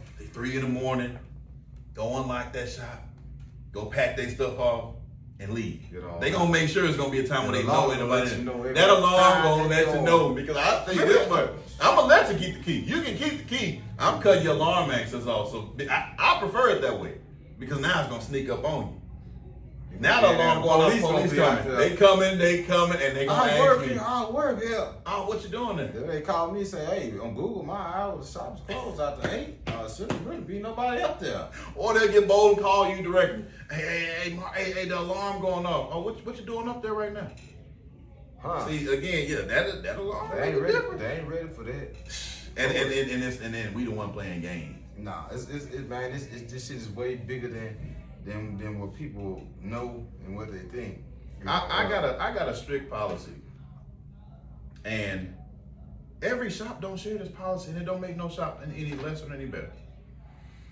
But here, you see the speakers, so I got some of the loudest TV accessories, these sound bars and stuff like that, speakers. I don't want profanity in the shop. Now, let me be clear. This ain't a church. We're gonna have fun. You're gonna play some stuff. There are certain words that's gonna escape every once in a while. But if you got cussing all through the chorus, you got females here. You walk down that hallway, you got at least 7, 8, 9 women here. You got children. You're using all this profanity language and stuff like that. So I made it a thing. We won't do that. At this shop, profanity, sag, and all that stuff against the rules. I'll make it clear when you sign that lease. Everybody don't sign that lease. I'm gonna tell you something else I do that I'm not saying you do. I don't know if you do or don't. You gotta pay the deposit to get in here. It depends. Yeah. It depends. Cause a lot of people come, I give them their first week free. I do the first week free. Test it on out. But I was recommended that a long time ago because, like I say, over putting people out, a lot of times when I'm getting put out, man, keep that money. Versus if I would've got the deposit, I just let them go and it was like I still got paid anyways. Exactly. You see what I'm saying? So it does something up here though. Yeah. I'm gonna tell you something right now. When somebody feels like, oh, I got a $130 deposit, $150 deposit at 5-star, I know I gotta do certain things. When you get an apartment, when you get a house that you rent, gonna make sure what you gonna do? You gonna paint the walls. Yep. You gonna clean the floor deposit back. to get your deposit back. When this person leaves, you see how clean the station, the top of that wood is? You come back, you wanna leave, you got hair all on it, dye, glue, all on the stuff. Comes out your deposit. So right. And you have to be here for a year to qualify to get your deposit back. That's good. That's a good system. I might use that. That's a good. I'm gonna tell you, it's scary. It's scary. It was scary when I started that. You get talked about. Folk think that you're being better than. All I'm doing is bringing a level of integrity to this thing that we have not us. Yeah. We wasn't shown that. Yeah. And I liked that. That's one thing I like. I seen it. I liked it about you and your establishments. I seen it. You know what I'm saying? Because that's like I say, that's a business model. That's the way it's supposed to be. Yeah. Don't get me wrong, with my shop, when you come to motherfucker, you gonna hear it before you get to the door. And there's nothing wrong with that. The shop should be. But it ain't just like that, because we still balance out. As the people that come in, older people come in, kids come in, we're turning. You know what I'm saying? But we call it after 12 o'clock, we finna get rest. Hey, and ain't nothing wrong with that. If every shop was the same, we might as well have a shop name. Exactly. So it's like you gotta have them standards. You gotta have that balance. And most of all, as a shop owner, you got to know what you willing to deal with and what you not. Look, and believe it or not, man, I'm sorry. You said that real simple. You made that sound good, but it's a lot harder than what it sounds. It is. Because sometimes you got that person you know is acting a fool. You got that person that just ain't quite getting it, but you want to give them a chance. And the confusing part is when you find yourself having to determine between giving somebody a chance and them actually walking over you. Yeah. And that's the hard part. And so you got people that's watching this. You got people that's gonna watch this later on. Whichever bracket, they're gonna watch this because I gotta make sure we got 2 going on. Remember, they're gonna watch this later on and be like, man, bro, I don't care, man. I'm gonna do what I want to do. I pay booth rent. I should be able to do what I want to do. Barber schools, please stop teaching people that. If I'm gonna say it, I'm just gonna ask myself. Barber schools, online academies, please stop teaching these students that when you get out of school, you can go do what you want to do as long as you pay rent. That is the biggest lie you can tell these students. Mm-hmm. Because if you come across somebody like myself, you'll find yourself outside them doors quicker than when you came in. Shit, me too, because I ain't going. I ain't going. I mean, that shit. Yeah, I hate it. That TV, 86-inch TV. If you keep TVs on at your house, that's your house. But if I ask you to turn the TV off when you leave, turn the TV off when you leave. Because that's... Had a stylist in Pine Bluff. It goes back, again, my experience, I'm going to tell y'all, it goes back so deep. These are experiences. I didn't just wake up doing something. Yeah. She said to me, I pay my booth rent, so I'm going to keep the TV on. That's my booth rent for. I'll let you. When I say before I looked up she was gone, I don't even know how fast I did it. That She was sounds like gone. somebody with a whole different agenda, a different motive. Like, But I guarantee you this much: you go on and get your own shop. I bet that won't be your rule. man, them lights will be off. So again, I mean, it's deep. This thing is deeper than what you. I know we getting. I know you can ask questions, man.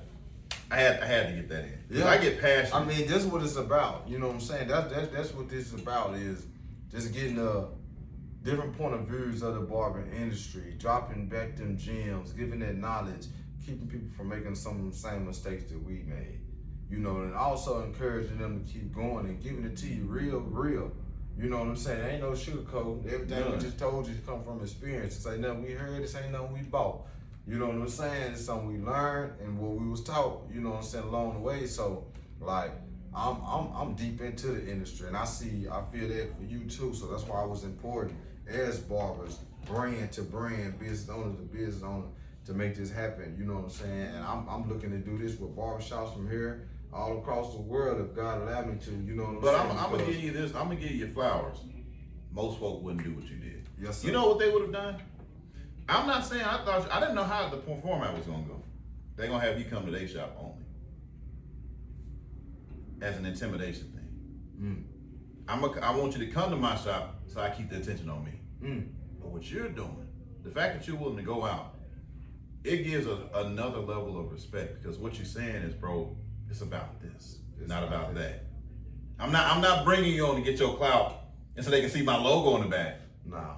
But I want to get an understanding of what you got going on. Exactly. And I give you, listen, I hope it goes well. I pray it goes where you want it to go, because again, we do need this. You know, I'm conflicted sometimes with the industry.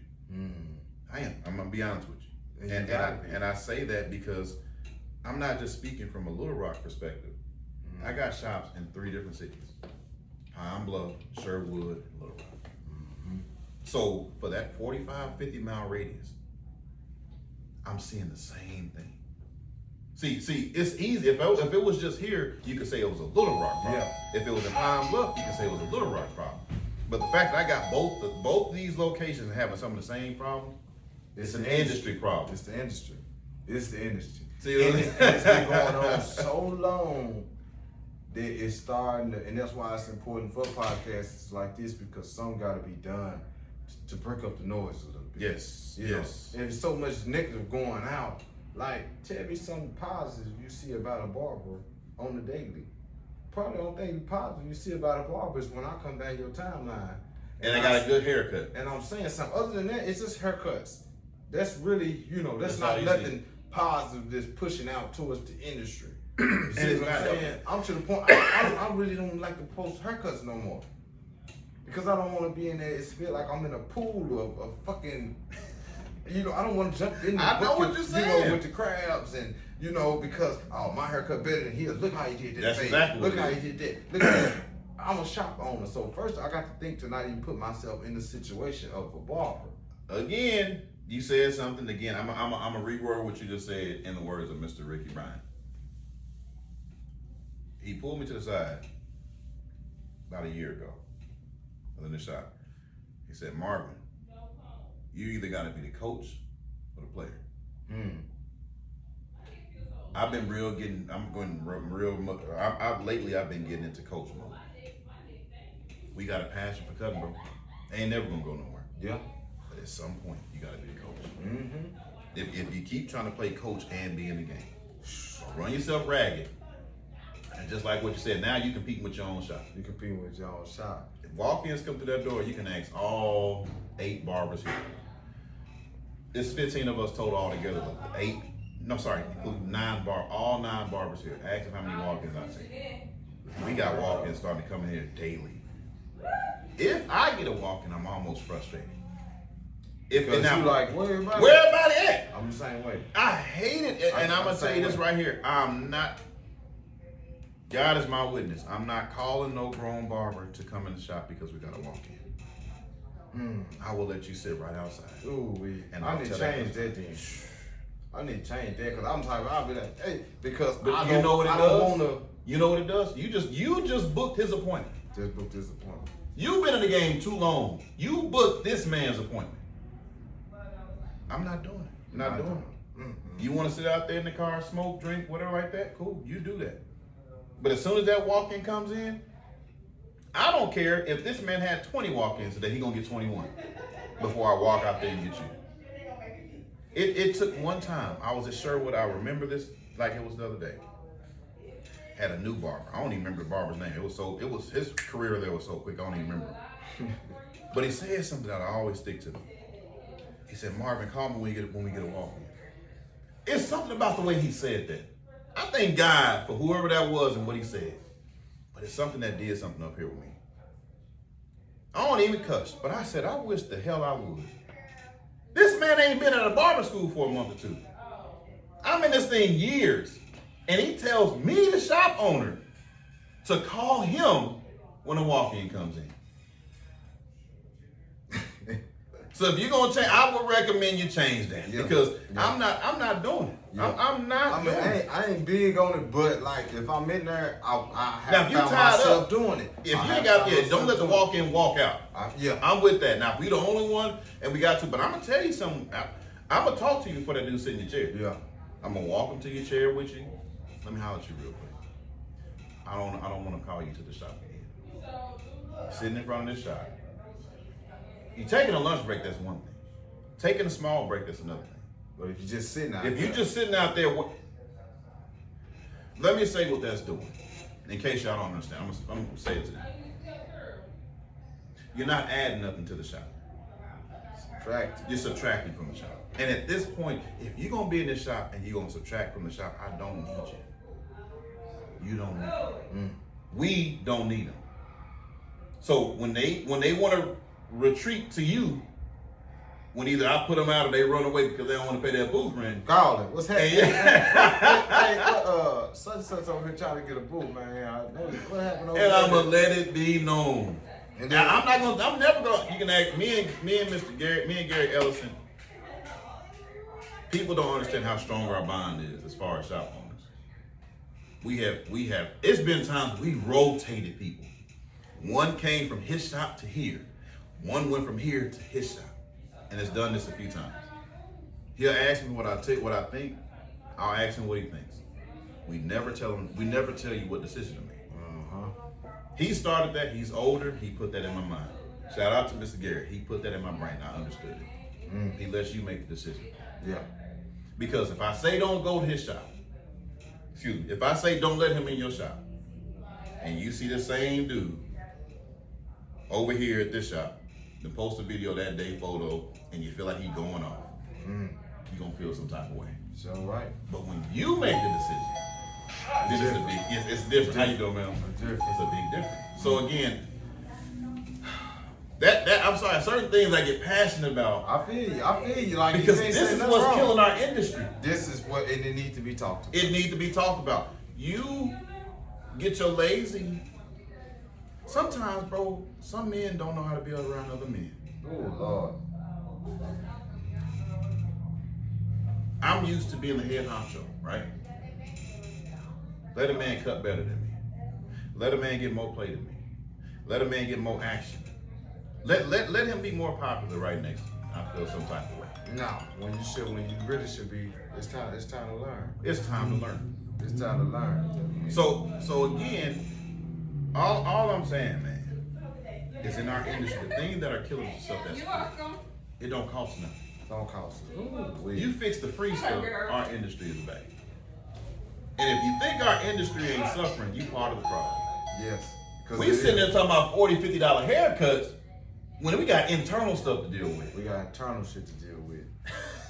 I'm talking about this internal bleed. Look, you've seen this. I know you've seen this. We'll walk into the bathroom, see some tissue on the floor, walk over it, use the bathroom, walk out. Walk out. What is that? I done had I people pay booth rent, man. Ooh wee, that's that word. I pay booth rent. I shouldn't have. Ooh wee. What? Ooh wee. I inherently had to piss somebody out recently. Thank God that person's gone. And you get to that point sometimes, man, just God, thank God.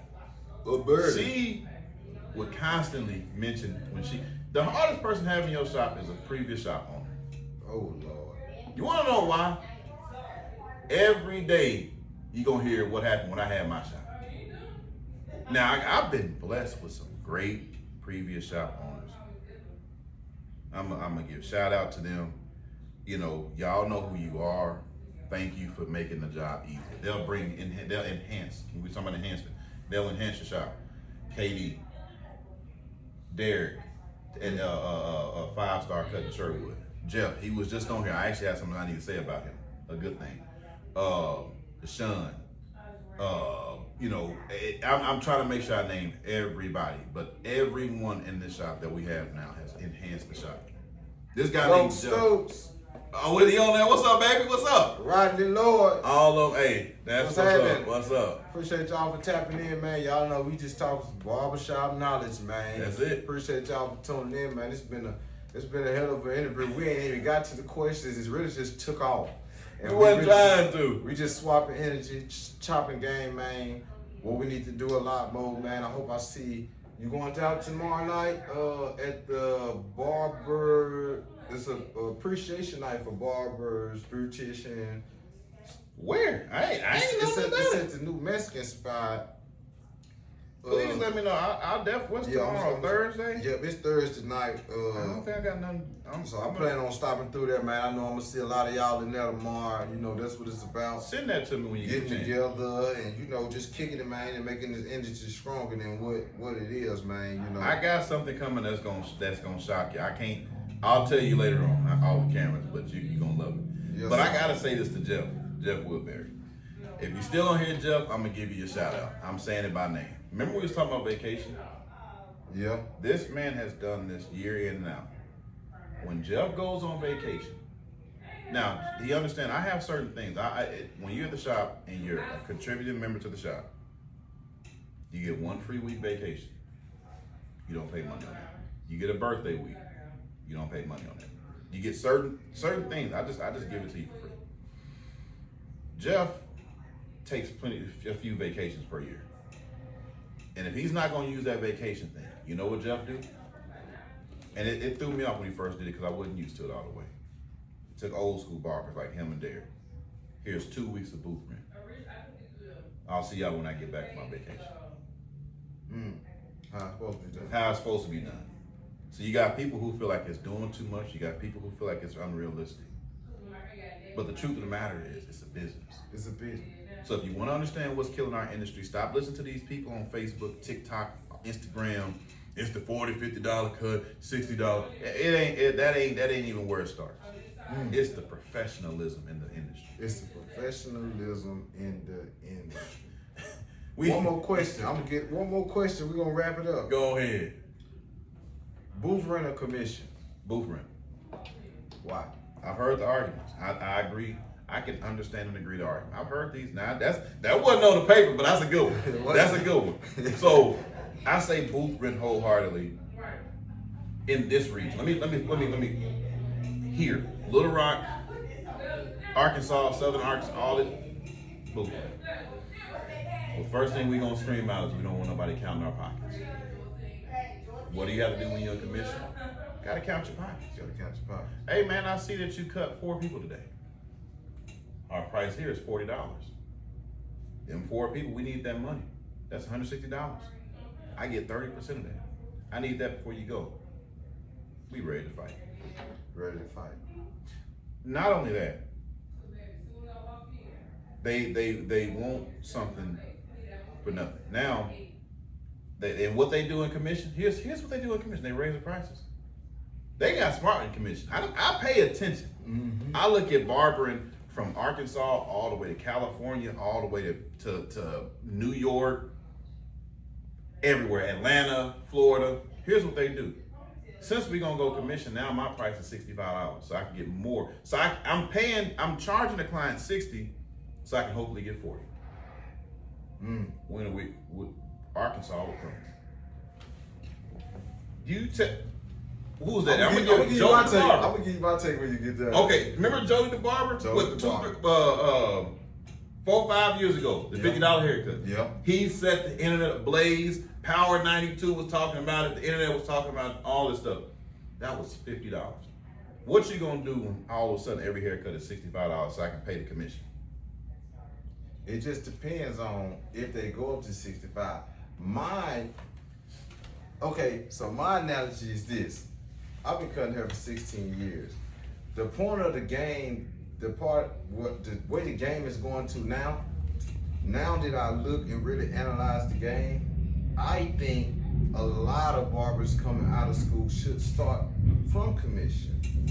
Because once you go into a barber field, like we said it earlier, people are not fully aware of everything they walking into. It's so much hidden shit. Like even for instance, just a small thing. People come out, it takes average barber 3-4 years before they even file their taxes because they don't have no clue of what it starts. So you jump straight out of barber school, you trying to build clientele, you trying to manage your money, you gotta file your taxes. It's too much.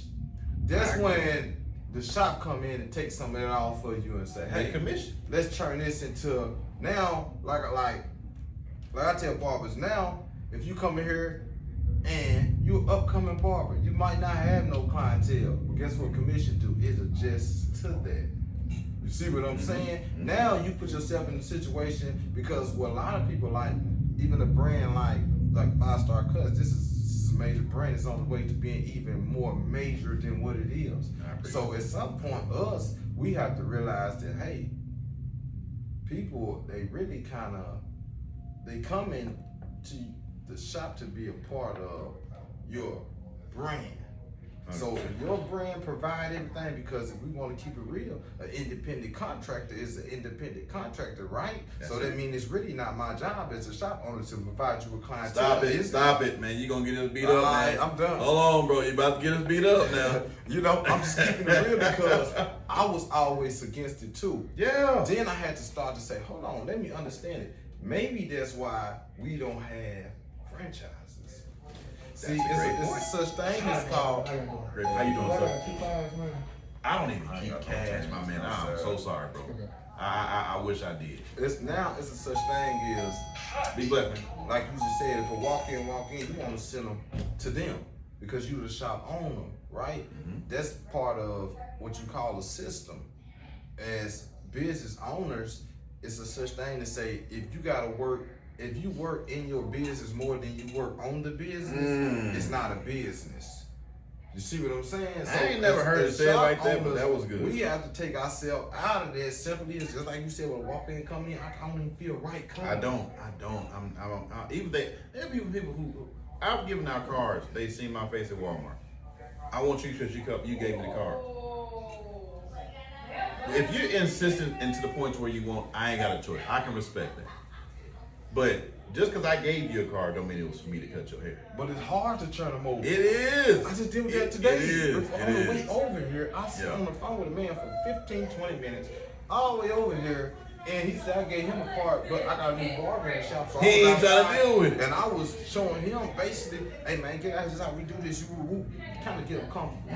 We're talking to people, and it's a lot, kind of like this. A lot of people come through, so You can make a living just by going out there in the lot. But do you know how to sell Say it yourself? again. Say that again. Do you know how to sell yourself? You'll see what get I'm one saying? person that go out there and get no motion, and another person bring in 3, and they don't understand what it is. Yeah, you selling yourself. That's all you doing. You selling yourself, and that's Selling why, yourself. bro. But, so people are coming out of barber school and they don't have these traits. None of these skills. They don't say, and then they go in the shop and they get buried alive. When you should have went to a commission-based shop, at least so versus you going to a shop, going there trying to build your clientele, you making $60 one day, $20 one day. Okay, you get straight out of school, you go to a commission-based shop, they And give they you work for give you. you a You little bit of already time. making $300 a week on your first week. Man, I make $300. Off their reputation. My second month, I'm making off day reputation. So a lot of these shops Have around a good here night. You two have a great night. are set up, and people are eating off of their brand like a commission-based shop, but they're not benefiting like a commission-based shop would. You see what I'm And saying? even that, let's address the elephant in the room when it comes to that. Okay. How many times I've done it? I don't know how many times you've done it. I've personally told people, hey man, you might want to start at Great Clips. You might want to start at the other, whatever it's called, the Clips, the place they do haircuts for like $20 or something like that, $10. Yeah, sports clip. That's Sports the Clips, one I know. Sports Clips, Great Clips. Mm-hmm. You know what the problem is? Too much ego. Too much ego. So why am I going to change my platform or my shop when you won't take the help that I'm giving you for free? Exactly. I'm booth rent here. One, you can admit this, and I'm gonna tell you the truth. It don't change when you have multiple shops. Most times, I'm paying more money than anybody else in the shop. So people think, oh, it's just money. I hear people say stuff like this. Oh man, he's straight. I ain't gotta pay it right now. I ain't gonna hurt him. That's what they. I've heard it. That's what they. Ooh, they feel like that. They'll count your pockets, Ooh. but don't count their pockets. Ooh. I listen. Don't. Hey. Had a barber one time. I forgot which Jordans came out. Oh, he ain't coming in with the new J's on there. I said I almost put them out that day. Ooh, wait. You mean to tell me that all last week I had to wait on you, do you a favor? I done discounted you a little bit, took away the late fees. Took away the late fees. Michael Only Jordan for you to got- go get some $250 Jordan. Man, get your ass out of here. Man, when I listen, and so when we count their pocket, it don't work the same. It don't work the same. You But know they'll what I'm count saying? your pocket. And they'll count your pockets. You know, everybody feel like the owner. Like, one thing about my shop that I love about myself, you can walk in my shop and you won't even know who the owner is. I love that. I'm already I'm egoless. I kill the ego when it comes to the barber shop. I don't use it when I need it to. When I need to. Yeah. You know what I'm saying? And if I got to show you I'm a shop owner, you probably kicked out. At that point, I don't like to pull the shop owner card. Because it's too many eyes. I don't It think is. everybody I don't like that. You know, you got a shop with 15 motherfuckers in here. If everybody knows you was the owner, every time your every move will be calculated. It's somebody you could barely go piss. To the point to where even down to what you drive, what you wearing. That's the major part. What you drive, what you wearing, and then sometimes that can push the barbers away because it can create jealousy. You know what I'm saying? Right within. Man, show up in a rate. Oh, you making too much money. Yeah, it's over with. I'm paying for your rate. You could have had the rate a year ago. You could have had that Tesla truck a year ago. But when I come here and I'm paying booth rent, now I feel like I'm paying for your truck. So I'm telling you, it's too thick when it comes down to it. It's a lot of stuff. We been talking all night. And I know we ain't got time. I'm like, well, you got, but we need to almost have a part 2. But yeah, we responsible now. Listen, Yes, sir. Cause we ain't, man. Hey, I'm gonna keep it real with y'all. I asked this man 4 questions. And I had 15 lined up. We might need a part 2. we got deep, but it's good stuff because again, it's gonna help our industry. Yes. It's not about fluff. It's not about saying what's popular. You're gonna hear all day about enhancements and prices. Yeah. But here's the deep stuff. Let me go. Let me give a small rundown if you could. You good. We running. Help keep your shop clean. Help keep the bills low. Keep things off from the shop owner. Because once the shop owner feels the pressure of having to do too much, then prices go up. If you take things off the shop owner, you take things off yourself. If you conduct this business, you ask anyone here, I say this is our shop. I don't think I've said my shop. I think I honestly can say it may be a handful. Y'all be careful, be blessed. Right. I may have said my shop maybe a handful of times. I'm always saying our shop because that's how I want you to see it. Exactly. This week alone, I'm gonna say this here. This week alone, I'm getting ready to go buy some Allen wrenches for each station. This is where it's getting deep. I'm gonna say this. You're renting this chair, right? Mm-hmm. So when this arm gets loose, It's your job to tighten. how is it the shop owner's job? We said independent contractor, right? Yeah. Independent contractor, based on this, I'm gonna tell you, I looked the definition up. You don't even have to provide a chair. So you have one of our chairs, the arm is loose, the screws, and this thing I hate when the little screw at the bottom, the little feet come out, Yes, sir. and they just go put them on the station or throw them somewhere, and it's a It's reason lost. they have the ball right there, and now you gotta go pay for another one. I'm giving everybody 2 Allen wrenches at every shop. You can tighten your stuff up. On this little foot thing right here, it comes, you responsible. Mm-hmm. See, when you keep costs low, when you keep the job of a shop owner down to a minimum, to where, because the thing at the end of the day, most of us are only charging enough to keep the doors open. Let's just be real. Most of us, these chairs, $600-700 chairs, and I'm charging $130, $150 a week. Exactly. That you ain't paid for. You benefiting more from this chair than I am. And that's what I was saying. Like, we have to realize how, we have to really look down, and I think, like, it's deep. It's deep. It's deep, but we have to put it to the forefront so people can understand. Like, a lot of this shit, it don't get talked about. It don't. Like, it don't get talked about. And that's the point of this right here, is to talk about the shit that's not talked about. The shit that's behind the scenes, the shit that make the barbershop, the shit that break the barbershop, and us. Us. You know what That's I'm the saying? biggest part. The building to be fine without us. And so you've heard, I'm pretty sure you've seen the stuff, rumors, the hype, overhype, the overhype behind us going to the mall. You I ain't hear seen- people saying, I'm hearing people say on post, I'm serious. Oh, I'm gonna be at the mall. I've had people call me and say, text me, and I can show you a message right now. Hey, let me know when the mall open. I'm gonna be out there. That shit gonna be, y'all ain't understanding. I mean, shoot, that mall ain't gonna be no joke. Yeah, that shit goes up. Listen, Yeah. it's not even just, listen. You can't stay at one shop consistently. That's a requirement. Yeah. And we You all can't, hitters. that is a requirement, 100%. Gotta be here. You in the mall, that's pressure even I don't know. I'm actually gonna be new when I go over there. That's pressure I don't know. So how am I gonna let you in and you ain't got this figured out? You jumping the gun too fast. Man, I'm not. I've given people an opportunity. I said, hey, our Little Rock, our university location's filled up, but for a little bit, you can go to the Sherwood location, then we can kind of work from there. Oh no, I'm just gonna wait till you get the mall open up. Where you cutting that now? I'm at the house.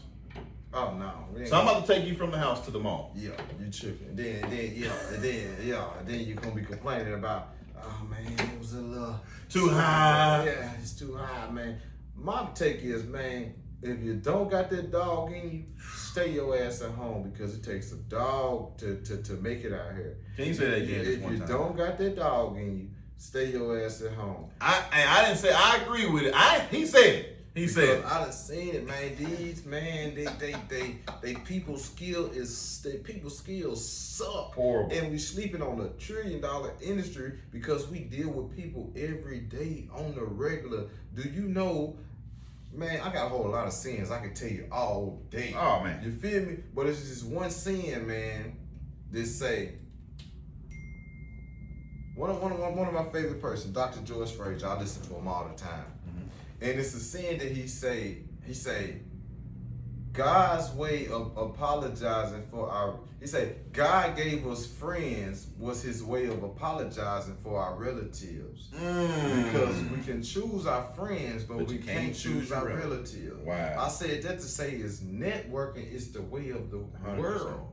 You see what I'm saying? See, you could be a barber that just graduated, right?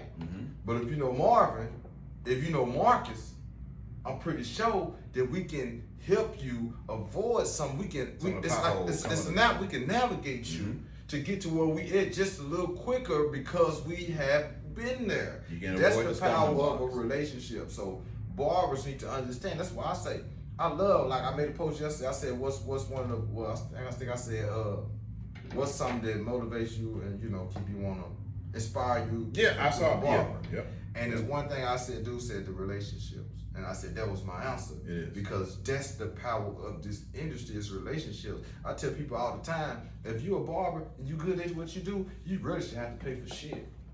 You know why? Cause when I go to Church of Chicken and that motherfucker ready cooking that chicken, he looks at Mark. Oh, I got you. Hold on, don't tell him that. You don't get it by intro.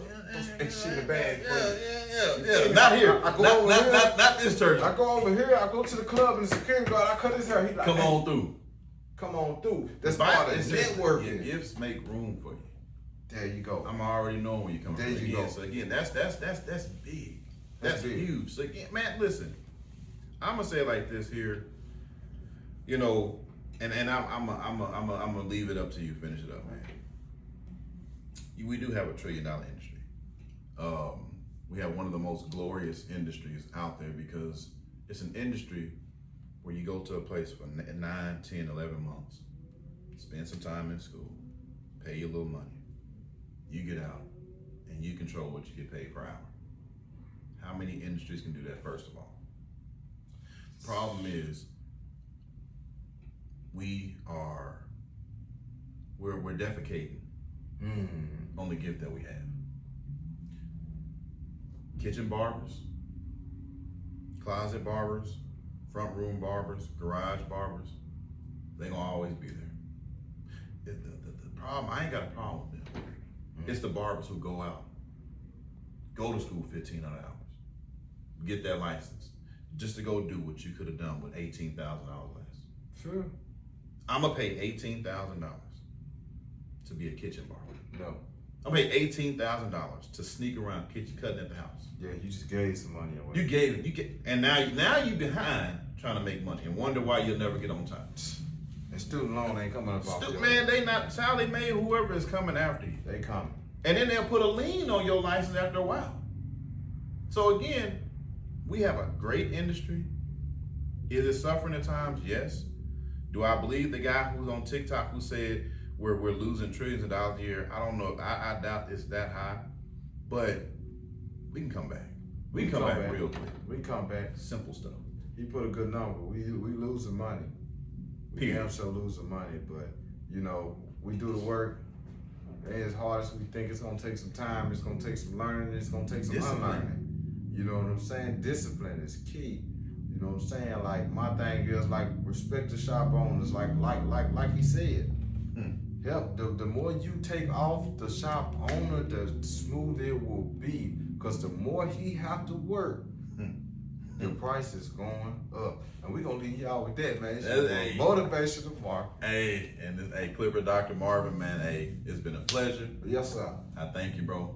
Awesome, bro. All the time, man. You be blessed, man. I wish y'all the best, man. It's been a good interview, man. I'll catch y'all again on the next one, man. Dropping this barber knowledge, man. Y'all be blessed. I'm watching that next one, too. Yes, sir. We logged in now.